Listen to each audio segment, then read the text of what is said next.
অদম্য বেগম খালেদা জিয়া। গণতন্ত্রের মা, শত অত্যাচার অবিচারের ফলেও তিনি ছিলেন আপোষহীন, ধৈর্য অবিচল। আন্তর্জাতিক নারী দিবসে রাজধানীর ওসমানী স্মৃতি মিলনায়তনে প্রধানমন্ত্রী তারেক রহমানের সহধর্মিণী ডাক্তার জুবাইদা রহমান শোনালেন এক আগামীর গল্প, যেখানে প্রতিটি নারী ও শিশু হবে নিরাপদ এবং মর্যাদাবান।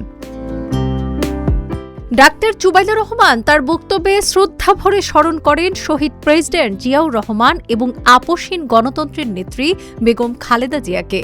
তিনি বলেন, গণতন্ত্রের অগ্রনারী বেগম খালেদা জিয়া ছিলেন এক অদম্য সাহসী। শত অত্যাচার আর অবিচারের মাঝেও তিনি ছিলেন অবিচল।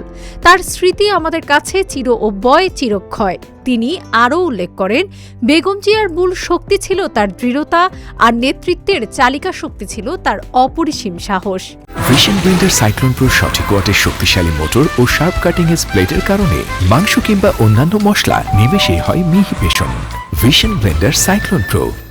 অনুষ্ঠানে এক আবেগঘন মুহূর্ত তৈরি হয় যখন প্রয়াত প্রধানমন্ত্রী বেগম খালেদা জিয়াকে গণতন্ত্রের অগ্রগতিতে শ্রেষ্ঠ অদম্য নারী সম্মাননায় ভূষিত করা হয়।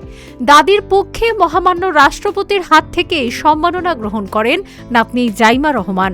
এই প্রাপ্তি যেন প্রজন্মের পর প্রজন্ম ধরে নারীর অদম্য পথ চলারই এক স্বীকৃতি। জাতিসংঘের সেই বহুল প্রচলিত উক্তিটি স্মরণ করিয়ে দিয়ে ডাক্তার জুবাইদা রহমান বলেন, নারী যখন এগিয়ে যায় তখন জাতিও এগিয়ে যায়।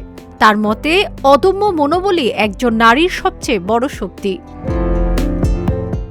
বাংলাদেশ নিয়ে নিজের প্রত্যাশার কথা তুলে ধরে অঙ্গীকার ব্যক্ত করে ডাক্তার জুবাইদা রহমান বলেন, ইনশাল্লাহ বাংলাদেশ হবে এমন একটি দেশ যেখানে প্রতিটি নারী এবং কন্যা শিশুর জন্য নিরাপদ ও সম্ভাবনাময় উজ্জ্বল ভবিষ্যৎ নিশ্চিত হবে।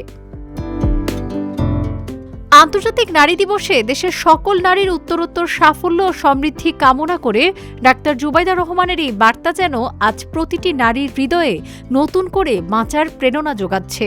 এগিয়ে যাক নারী, এগিয়ে যাক বাংলাদেশ। ডেস্ক রিপোর্ট, আজকের পত্রিকা।